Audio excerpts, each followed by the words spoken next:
इन सभी जीवित प्राणी को जूम करके देखें तो आपको बहुत सारे ऐसे छोटे छोटे प्रकोष्ठ मिलेंगे। इन प्रकोष्ठों को ही कोशिका यानी सेल कहा जाता है। यानी सभी जीवित प्राणी इन्हीं बहुत सारी छोटी छोटी कोशिकाओं से मिलकर बना होता है। कोशिका ही वो सबसे छोटी इकाई है प्राणी बने हैं।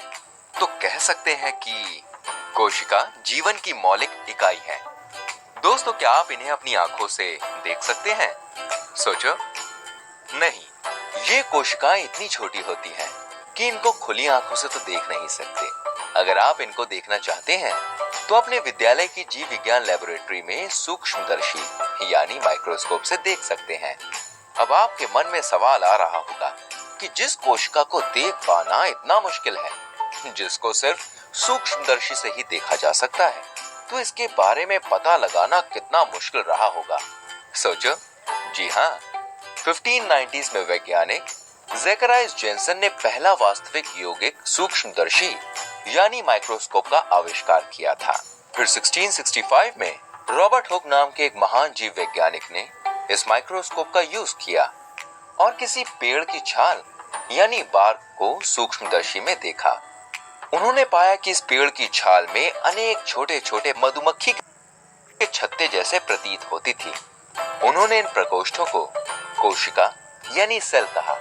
सेल एक लैटिन शब्द है जिसका अर्थ होता है छोटा कमरा या कंपार्टमेंट। तो इस तरह से कोशिका की खोज हुई और रॉबर्ट हुक ने कोशिका के बारे में बताया। इसके बाद और रिसर्च हुई तो पता चला कि सभी जीवित प्राणी कोशिकाओं से मिलकर बने होते हैं। कोशिका जीवन की मौलिक इकाई है। सभी कोशिकाएं पहले उपस्थित कोशिकाओं से आती हैं, यानी पहले उपस्थित कोशिका विभाजित होती है और दो नई कोशिकाओं का निर्माण करती है। यही स्टेटमेंट्स कोशिका सिद्धांत कहलाए जाते हैं।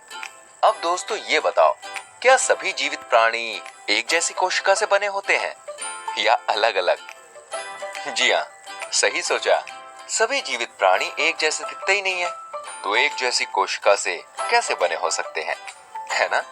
यही नहीं, कोई भी बहुकोशीय प्राणी जैसे मानव में भी कई तरह की कोशिकाएं पाई जाती हैं। जैसे मांसपेशी कोशिका, इसकी कुछ इस तरह की बनावट होती है। और जैसे रुधिर कोशिकाएं, अस्थि कोशिकाएं, शुक्राणु और तंत्रिका कोशिकाएं कुछ इस तरह की होती हैं। यानी कोशिकाओं में अंतर पाया जाता है और इन कोशिकाओं की बनावट उनके काम के अनुसार होती है। और अगर छोटी कोशिकाओं में आकार देखें तो कुछ कोशिकाएं बहुत ही छोटी होती हैं, जिनको आंखों से देख भी नहीं सकते। जैसे कि बैक्टीरिया, जिसका आकार लगभग 0.1 से 0.5 माइक्रोन होता है।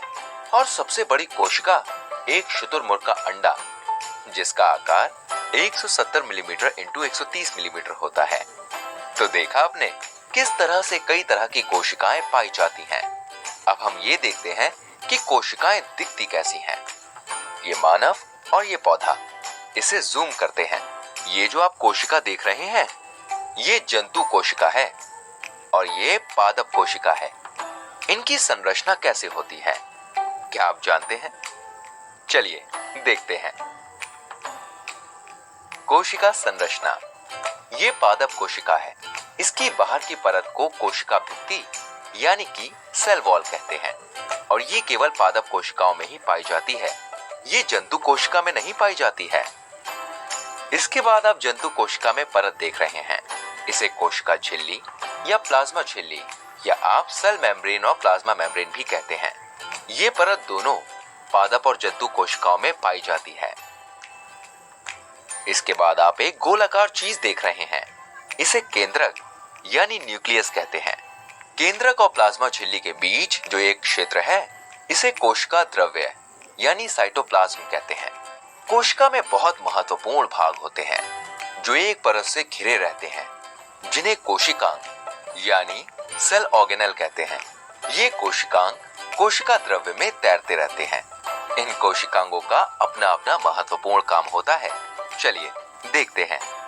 इस अंतर्द्रव्यीय जालिका यानी एंडोप्लाज्मिक रेटिकुलम ईआर में कहीं कहीं पे काले रंग, इन्हें राइबोसोम्स कहते हैं। जिस अंतर्द्रव्यीय जालिका पे राइबोसोम होते हैं उसे खुरदरी अंतर्द्रव्यीय जालिका यानी रफ एंडोप्लाज्मिक रेटिकुलम RER कहते हैं, और जिस पे राइबोसोम नहीं होते उन्हें चिकनी अंतर्द्रव्यीय जालिका यानी स्मूथ एंडोप्लाज्मिक रेटिकुलम SER कहते हैं। इसके बाद ये गोल्जी उपकरण यानी गोल्जी एपरेटस है, और ये लाइसोसोम्स है। अब ये माइटोकॉन्ड्रिया है। इसके बाद पादप कोशिका में ये प्लास्टिड है। ये कोशिका अंगक सिर्फ पादप कोशिका बहुत बड़ी और जंतु कोशिका में बहुत छोटी होती है। तो दोस्तों, ये कोशिका की संरचना है। सारांश, कोशिका जीवन की मौलिक इकाई होती है। कोशिका के बारे में रॉबर्ट हुक ने 1665 में बताया। सभी जीवित प्राणियों में अलग अलग तरह की कोशिकाएं पाई जाती हैं। एक कोशिका विभाजित होकर दो नई कोशिका का निर्माण करती है। कोशिका को विभिन्न कोशिकांगों जैसे केंद्रक, मिटोकॉन्ड्रिया, राइबोसोम, लाइबोसोम आदि होते हैं। अब हम कोशिका आवरण और परासरण के बारे में जानेंगे।